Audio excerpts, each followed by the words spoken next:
Ma petite amie a dit, j'ai dit à mes collègues que tu étais juste un ami, t'appeler mon petit ami serait gênant. J'ai répondu, je comprends. Puis je me suis rendu à la fête de fin d'année de son entreprise avec une autre femme et je me suis présenté comme son ami devant son patron. Quand ses collègues ont commencé à faire le lien. Moi, homme de 29 ans, je travaille dans la gestion de projets informatiques pour une entreprise de taille moyenne à Paris. Salaire correct, ni riche ni en difficulté. Je conduis une Peugeot 308 de 2019, je possède exactement 3 paires de chaussures de ville, et mon idée d'un samedi amusant est de préparer du chili con carne maison et de regarder les matchs de football de Ligue 1. Je ne suis pas un mannequin. Je ne suis pas laid. Je suis juste un gars normal. Taille moyenne, je me maintiens en bonne forme, je pourrais probablement me faire une meilleure coupe de cheveux. Je dis tout cela parce que cela devient pertinent. Ma désormais ex-petite amie travaille dans une de ces agences de marketing élégantes à Paris où tout le monde a l'air de sortir d'une campagne publicitaire. Je parle du genre de bureau où les gens portent des baskets de luxe de manière décontractée et disent des choses comme faisons le point sur le projet créatif en gardant leur sérieux. Elle y est responsable de compte. Douée dans son travail, ambitieuse. Le genre de personne qui a toujours un plan sur 5 ans et un tableau de visualisation. Nous sommes sortis ensemble pendant 3 ans. Nous nous sommes rencontrés au barbecue d'un ami commun, avons accroché, et c'est devenu officiel assez rapidement. Pendant la majeure partie de ces 3 années, les choses étaient solides. Nous avions nos histoires. Elle pensait que j'étais trop discret. Je pensais qu'elle se souciait trop des apparences, mais rien de catastrophique. Des frictions de couple normales. À l'exception d'une chose qui m'a toujours dérangé. Elle ne m'a jamais affiché. 3 ans, pas une seule photo de nous sur son Instagram. Et écoutez, je ne suis pas un adepte des réseaux sociaux. Je publie peut-être 4 fois par an. Mais elle y était constamment. Stories, réels, publications sur la grille. Des photos avec ses collègues, ses amis, sa sœur, des assiettes de brunch au hasard. Mais jamais moi. Quand j'en ai parlé au bout d'1 an environ, elle a dit qu'elle aimait garder sa relation privée. D'accord, j'ai respecté ça. Puis, il y a environ 8 mois, son entreprise a organisé un événement de réseautage printanier. Les partenaires étaient invités. Elle m'a dit de ne pas venir. Elle a dit que c'était plutôt un truc professionnel et qu'elle ne voulait pas mélanger les mondes. J'étais agacé, mais j'ai laissé couler. Ensuite, sa meilleure amie du travail a publié des stories de l'événement et 3 autres personnes avaient amené leurs partenaires. Je l'ai vu en temps réel, assis sur mon canapé. Quand je lui en ai parlé, elle s'est mise sur la défensive. Elle a dit que ces personnes ne se souciaient pas du professionnalisme de la même manière qu'elle. J'ai laissé tomber. Je n'aurais pas dû, mais je l'ai fait. Puis est arrivé le mois d'octobre.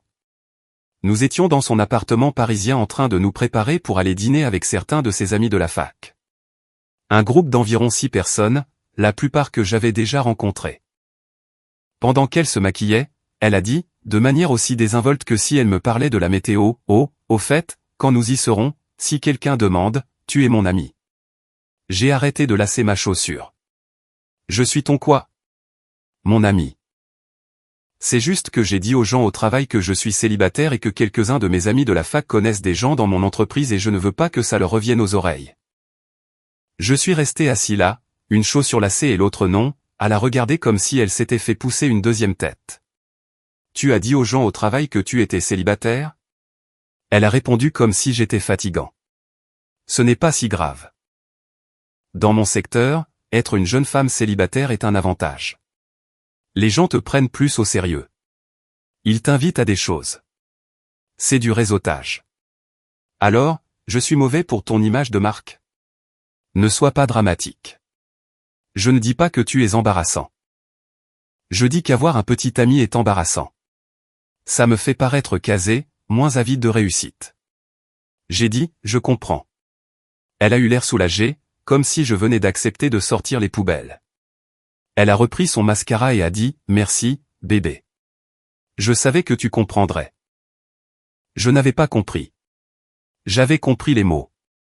J'avais compris que ma petite amie depuis 3 ans avait caché mon existence à toute sa vie professionnelle et à une partie de sa vie sociale parce que ma présence dans son histoire la faisait paraître moins ambitieuse. J'avais parfaitement compris et quelque chose en moi a basculé ce soir-là. silencieusement, de façon permanente. Je suis allé au dîner. J'ai joué l'ami. Je l'ai regardé rire et interagir avec l'énergie du groupe et j'ai souri, fait la conversation et les raccompagner chez elle après. Elle m'a embrassé pour me souhaiter bonne nuit et a dit, « Tu es le meilleur ». J'ai répondu, « Ouais ». Et je suis rentré chez moi pour y réfléchir. Je n'ai pas explosé. Je ne l'ai pas confronté. J'ai juste commencé à réfléchir parce que voilà le truc. Je ne suis pas du genre à crier et à partir en claquant la porte. Je traite les choses lentement et quand j'ai fini de traiter, c'est terminé. Comme un ordinateur qui termine un très long téléchargement. 2 semaines plus tard, elle a mentionné que la fête de fin d'année de son entreprise approchait en décembre. Un événement important pour sa boîte. Bar ouvert, traiteur dans une salle chic du centre de Paris. Et pour la toute première fois, elle a dit, « Tu devrais venir cette année ». J'ai presque ri. Je pensais que mélanger les mondes n'était pas professionnel. Elle a dit que la fête était différente. Que c'était plus détendu. Et puis mon patron n'arrête pas de demander si j'amène quelqu'un et ça devient bizarre. Mais je croyais qu'être célibataire était l'avantage de ta marque. Elle a levé les yeux au ciel. Tu ne vas pas lâcher l'affaire, n'est-ce pas? Bien. Viens à la fête, mais n'en fais pas toute une histoire. Nous évaluerons l'ambiance quand nous y serons. L'ambiance. Elle voulait évaluer l'ambiance pour reconnaître mon existence. J'ai dit, j'y serai. Et puis j'ai commencé à planifier. J'ai une amie de la fac, une femme avec qui je suis pote depuis des années. Elle est dans les ventes pharmaceutiques, très bien habillée, très charismatique. Nous sommes vraiment juste des amis. Nous l'avons toujours été. En fait, elle m'a aidé à choisir le collier que j'ai offert à mon ex pour notre 2e anniversaire. Totalement platonique. Je l'ai appelé et je lui ai expliqué la situation. Tout. L'étiquette d'ami, la relation cachée, l'image de célibataire, tout ça. Elle est restée silencieuse pendant environ 10 secondes puis a dit, « Alors, de quoi as-tu besoin de ma part ? » J'ai besoin d'une cavalière pour une fête de fin d'année. Absolument. Que dois-je porter ? La fête avait lieu le 14 décembre. Ma petite amie avait acheté une nouvelle robe. Elle était excitée. Elle en parlait depuis des semaines. Qui serait là, à quoi ressemblait la salle, comment c'était son année pour vraiment faire impression sur l'équipe de direction. Elle m'a dit de porter mon costume bleu marine. J'ai porté mon costume bleu marine. C'est là que ça devient intéressant.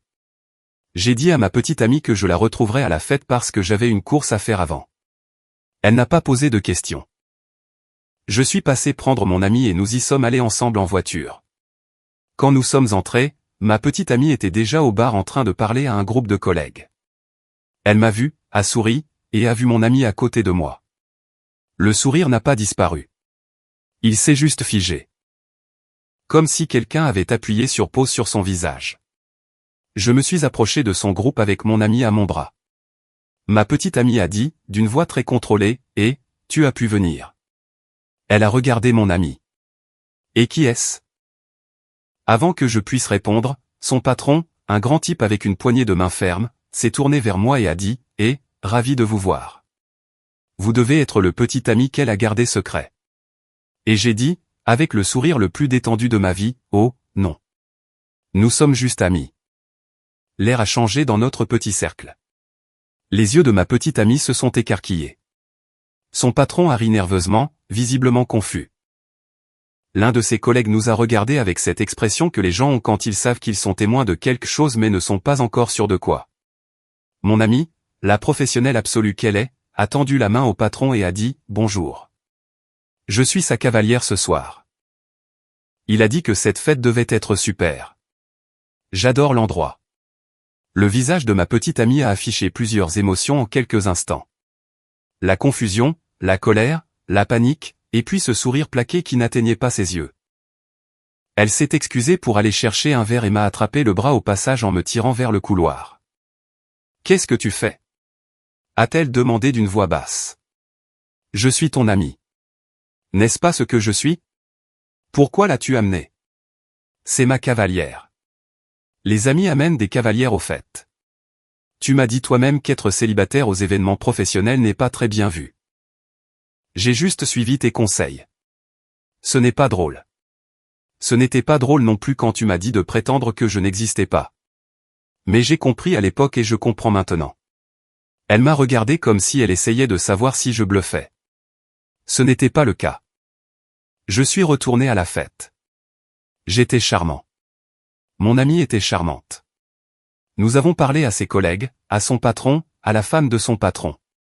J'étais poli, drôle et complètement à l'aise.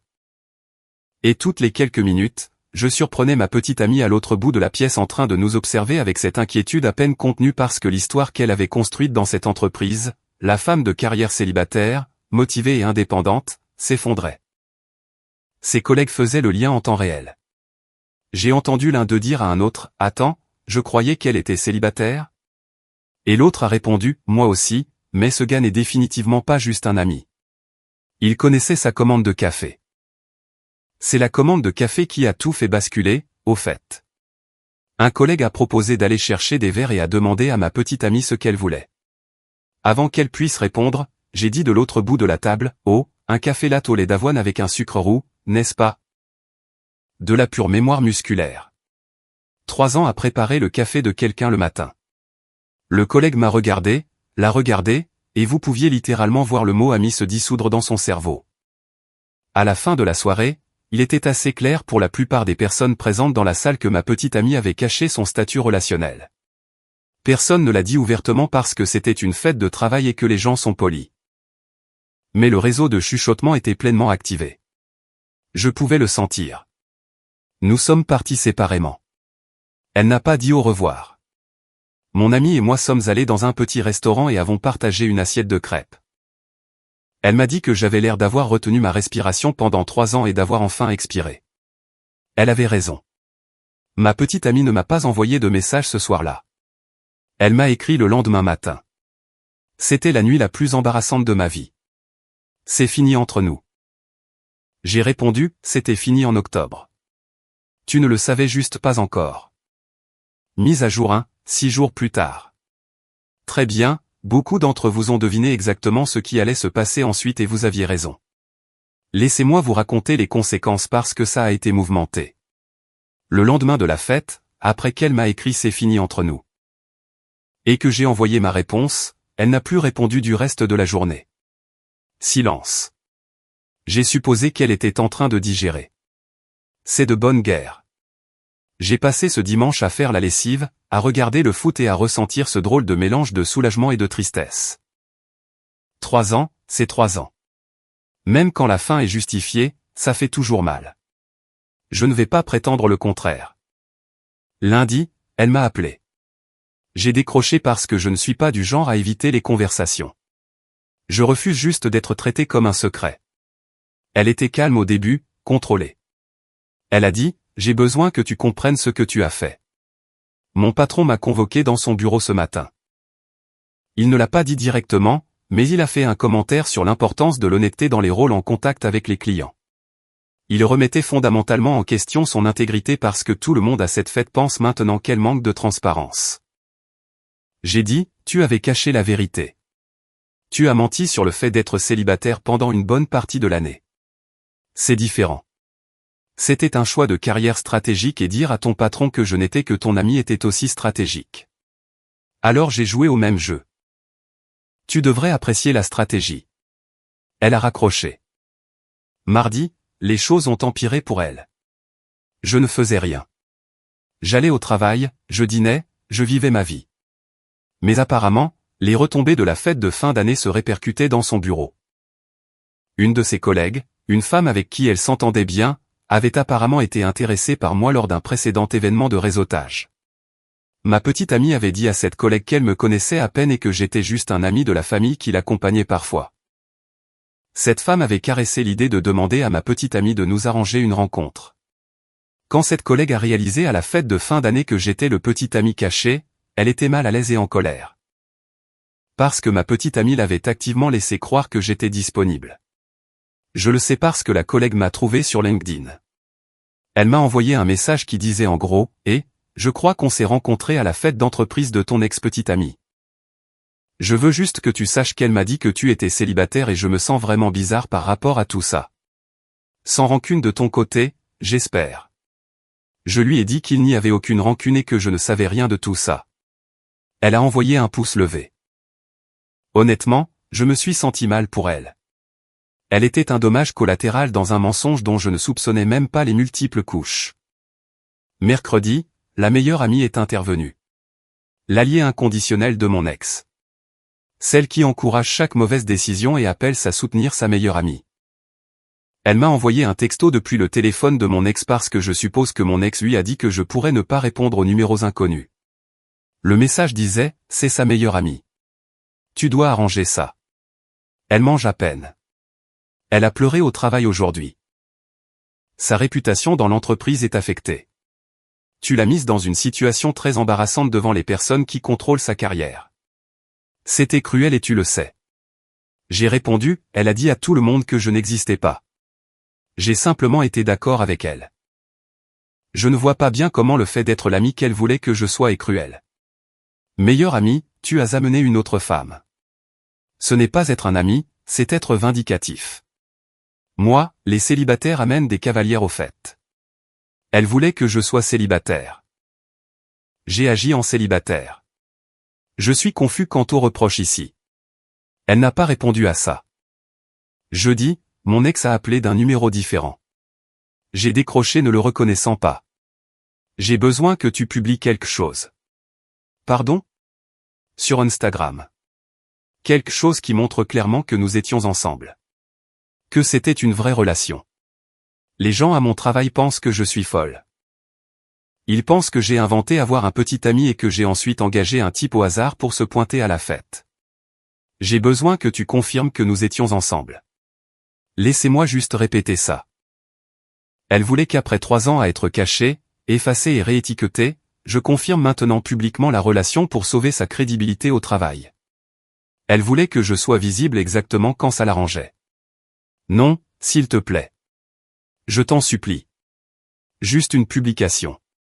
Une vieille photo. N'importe quoi. Pendant 3 ans, je voulais que tu me reconnaisses. Tu n'as pas voulu. Maintenant tu as besoin que je te reconnaisse. Je ne le ferai pas. Ça me semble symétrique. Tu apprécies ça. Vraiment pas, mais je ne vais pas non plus t'aider à gérer un pétrin que tu as créé. Elle s'est mise à pleurer. Je lui ai dit que j'étais désolé d'en être arrivé là et je le pensais, mais je n'allais pas être son équipe de nettoyage. Elle m'a traité de sans cœur et a raccroché. Vendredi, la mère est entrée dans la danse. La mère de mon ex m'a appelé depuis son propre téléphone cette fois, donc je savais de qui il s'agissait. J'ai failli ne pas décrocher, mais cette femme avait été correcte avec moi pendant 3 ans et je lui devais au moins une conversation. Elle a commencé gentiment. Chérie, je sais que les choses sont difficiles entre vous deux. Elle a vraiment du mal. Elle a fait une erreur. Elle a fait beaucoup d'erreurs sur une longue période de temps. Je sais. Elle tient ça de son père. Lui aussi était toujours très porté sur l'image. Mais elle t'aime. Long silence. Puis la gentillesse s'est évaporée. Tu sais quoi? J'essayais d'être gentil à ce sujet, mais ce que tu as fait à cette fête était déplacé. Tu l'as mise dans une situation très embarrassante publiquement devant ses collègues. Tu as amené une autre femme. Tu n'es pas l'homme que je pensais. Madame, avec tout mon respect, votre fille a dit aux gens que j'étais son ami. Je me suis présenté comme son ami. Tout ce qui s'est passé était une conséquence directe du monde qu'elle a construit. J'ai juste arrêté de faire semblant de vivre en dehors de ce monde. Elle m'a dit que je regretterais de l'avoir perdue et a raccroché. L'histoire avec la mère était agaçante, mais prévisible. Ce à quoi je ne m'attendais pas, c'est ce qui s'est passé la semaine suivante. Mise à jour 2, 11 jours plus tard. Dernière mise à jour et celle-ci va être longue parce que les 10 derniers jours ont été véritablement intenses. D'abord, les retombées professionnelles avec lesquelles je n'ai rien à voir et que je n'ai pas orchestrées, mais pour lesquelles je mentirais si je disais que je n'y trouvais pas un côté karmique. Le bureau de mon ex est, comme je l'ai mentionné, une agence de marketing. Réputation, image de marque, authenticité. C'est littéralement ce qu'ils vendent aux clients. Alors quand c'est devenu de notoriété publique au bureau que l'une de leurs responsables de compte avait caché son récit personnel pendant près d'1 an, ce n'est pas bien passé. Elle n'a pas été licenciée. Laissez-moi être clair là-dessus parce que je sais que les gens vont demander. Elle n'a pas été licenciée pour avoir caché son statut relationnel. Mais ce qui s'est passé était sans doute pire, comme un feu qui couve lentement. Elle a été écartée d'une promotion qu'elle visait. La promotion est allée à quelqu'un d'autre de son équipe. Je le sais parce que notre ami commun l'a mentionné en passant. Apparemment, les retours de son patron lors de son évaluation incluaient un commentaire sur le fait que la confiance et la transparence étaient des valeurs fondamentales et une suggestion qu'elle se concentre sur la reconstruction des relations internes. Le jargon d'entreprise pour dire « nous ne te faisons plus confiance de la même manière ». Elle a aussi perdu l'amitié de la collègue à qui on avait dit que j'étais disponible. Cette femme a apparemment raconté aux autres dans le bureau ce qui s'était passé et l'histoire s'est répandue. Pas méchamment, juste de la façon dont les histoires de bureau se répandent. À la mi-janvier, mon ex était devenue la mise en garde du bureau. La femme qui a caché son petit ami pendant un an par stratégie de carrière. Personne ne la harcelait. Personne ne la mettait à l'écart ouvertement. Mais la camaraderie facile qu'elle avait eue avait disparu.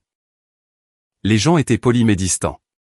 Elle était devenue quelqu'un à qui les gens ne faisaient pas tout à fait confiance dans les conversations informelles. Encore une fois, je n'ai rien fait de tout ça. Je me suis présenté à une fête, j'ai dit le mot ami, je connaissais sa commande de café, et je suis parti.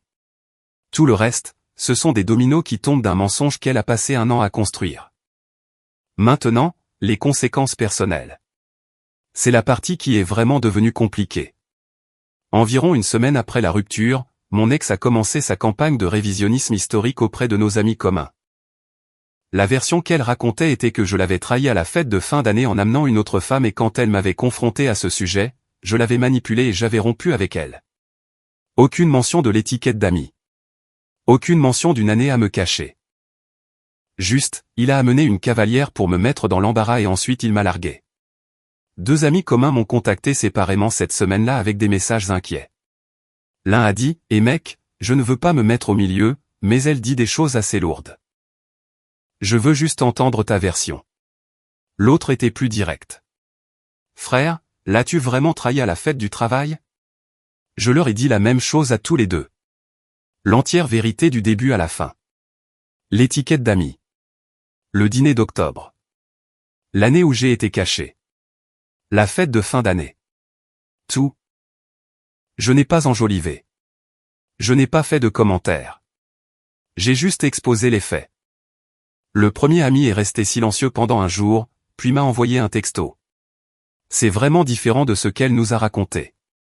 Je te crois, mais mince. Le deuxième ami m'a appelé et a dit, ouais, c'est beaucoup plus logique. Elle a omis des chapitres assez critiques de cette histoire. Il a également mentionné qu'elle avait dit au groupe d'amis que j'étais obsédé par la validation sur les réseaux sociaux et que c'était ce qui causait les disputes. L'ironie de la femme qui organisait toute sa vie pour Instagram et qui me qualifie d'obsédé par les réseaux sociaux ne lui a pas échappé. Le groupe d'amis n'a pas dramatiquement implosé. Il s'est juste discrètement réorganisé. Quelques personnes qui étaient plus proches d'elle sont restées dans son orbite. Quelques-unes qui étaient plus proches de moi sont restées dans la mienne. Ceux du milieu ont pris leurs propres décisions. Un ami commun, un gars avec qui nous traînions tous les deux régulièrement, m'a dit qu'il l'avait confronté sur les contradictions dans son histoire. Sa réponse a été « Tu ne comprends pas la pression que subissent les femmes dans les environnements d'entreprise. » Il m'a dit qu'il avait répondu « Ça n'explique pas le fait de mentir à tes amis sur ce qui s'est passé. » Elle a arrêté de lui parler après ça. Maintenant, voici la partie sur laquelle je veux être honnête, la partie réelle, la partie qui n'est ni drôle ni satisfaisante. Environ 3 semaines après la rupture, je nettoyais mon appartement et j'ai trouvé un de ces sweats à capuche au fond de mon placard. C'était ce truc gris trop grand qu'elle portait le dimanche matin quand nous préparions le petit déjeuner ensemble. Elle se tenait devant la cuisinière dans ce sweat à faire des œufs brouillés pendant que je faisais le café. Café latte au lait d'avoine avec un sucre roux pour elle, noir pour moi. Chaque dimanche, pendant près de 3 ans. Je me suis assis sur mon lit en tenant ce sweat pendant un moment. Je n'ai pas honte de le dire car voici ce que personne ne vous dit sur la fin d'une relation où vous avez été lésé. Vous pouvez avoir totalement raison et vous sentir quand même comme un moins que rien. Ces décisions ne m'ont pas manqué. Le fait d'être caché ne m'a pas manqué. Mais les dimanches matins m'ont manqué. La version de nous qui existait avant qu'elle ne décide que j'étais quelque chose dont elle devait avoir honte m'a manqué. Cette version était bonne et il est permis d'en faire le deuil même si la fin était nécessaire. J'ai envoyé un texto à mon amie de la fac, celle qui est venue à la fête de fin d'année, et je lui ai dit que je passais une soirée difficile. Elle a répondu, c'est normal. Tu n'es pas obligé de jouer les durs en ce moment. Et elle avait raison. D'accord, dernière chose. Il y a 2 semaines, mon ex m'a envoyé un courriel. Pas un texto, un courriel. Comme si c'était une communication professionnelle. Elle disait qu'elle réfléchissait et voulait que je sache qu'elle comprenait pourquoi j'étais blessé. Mais, et il y a toujours un mais, elle a dit que ce que j'avais fait à la fête était disproportionné et que j'aurais pu gérer ça en privé comme un adulte. Elle a dit qu'amener une autre femme c'était franchir une ligne et que si je lui avais juste parlé de ce que je ressentais, nous aurions pu arranger les choses. J'ai gardé cette courriel pendant toute une journée avant de répondre. Et voici ce que j'ai dit, car je pense que c'est la chose la plus honnête que j'ai jamais écrite. Tu as eu 3 ans pour arranger les choses. Je t'ai dit que ça me dérangeait. Tu m'as dit que je faisais des drames. Je t'ai dit que je me sentais caché. Tu m'as dit que c'était stratégique. À chaque fois que j'ai soulevé le problème, tu m'as fait me sentir comme le problème pour avoir ressenti cela. Tu ne voulais rien arranger du tout. Tu voulais que j'accepte d'être invisible. La fête n'était pas disproportionnée. C'était la première fois en 3 ans que je me traitais de la manière dont tu m'as traité. Comme quelqu'un qui a le droit de choisir comment il se présente dans une pièce. Je suis désolé pour les retombées professionnelles. Je le suis sincèrement. Mais, je n'ai pas créé le mensonge. J'ai juste arrêté de vivre dedans. Elle n'a pas répondu. Je ne m'y attendais pas. On est à la mi-janvier. Je suis assis à mon bureau au travail. En train de manger un sandwich que j'ai fait ce matin parce que préparer ces repas coûte moins cher que d'acheter dehors et j'essaie de reconstituer les économies que j'ai dépensées en 3 ans de dîner d'anniversaire pour quelqu'un qui ne voulait pas m'identifier sur une photo. Mon groupe d'amis est plus petit mais plus solide. Les personnes qui sont restées sont celles qui avaient la vision globale et ont choisi de rester. Ça me va très bien. La qualité plutôt que la quantité n'a jamais été aussi réelle pour moi. Mon ami de la fac, ma cavalière de la fête de fin d'année, m'a envoyé un texto la semaine dernière pour me dire que plusieurs anciens collègues de mon ex l'avaient ajouté sur LinkedIn après la fête. Elle a trouvé ça hilarant. Je lui ai dit qu'elle était officiellement ma personne préférée. Je n'ai pas de jolie conclusion théâtrale à apporter à tout ça. Je n'ai pas gagné. J'ai perdu 3 ans avec quelqu'un qui avait honte de moi.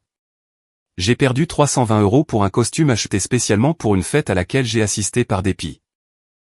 Et j'ai perdu la version de mon avenir qui incluait quelqu'un avec qui je pensais sincèrement finir ma vie. Mais j'ai arrêté d'être invisible et ça vaut plus que tout le reste. Le sweat à capuche est toujours dans mon placard. Je m'en occuperai un de ces jours. Pour l'instant, on est mardi, il y a un match de basket à la télé et mon chili est presque prêt, et c'est suffisant pour ce soir. Commentaire, je voulais simplement vous dire ce que cette lecture m'a inspiré aujourd'hui. Elle m'a rappelé à quel point il est essentiel de protéger sa dignité sans jamais la sacrifier. Poser des limites claires n'est pas de l'égoïsme, c'est un acte d'amour envers soi. Chacun de nous mérite d'être traité avec respect et sincérité dans ses relations. Prendre la responsabilité de ses choix aide à avancer le cœur plus léger. La guérison vient quand on décide enfin de choisir la paix intérieure. Vous êtes tous capables de cette force tranquille qui transforme une vie. Prenez un moment pour vous demander ce que vous acceptez vraiment. La gentillesse commence par soi-même et rayonne ensuite autour de soi. Je vous souhaite de trouver cette sérénité qui vient d'un esprit bien ancré. Si vous avez aimé, n'oubliez pas de laisser un commentaire et de soutenir la chaîne en vous abonnant. À bientôt pour les prochaines stories.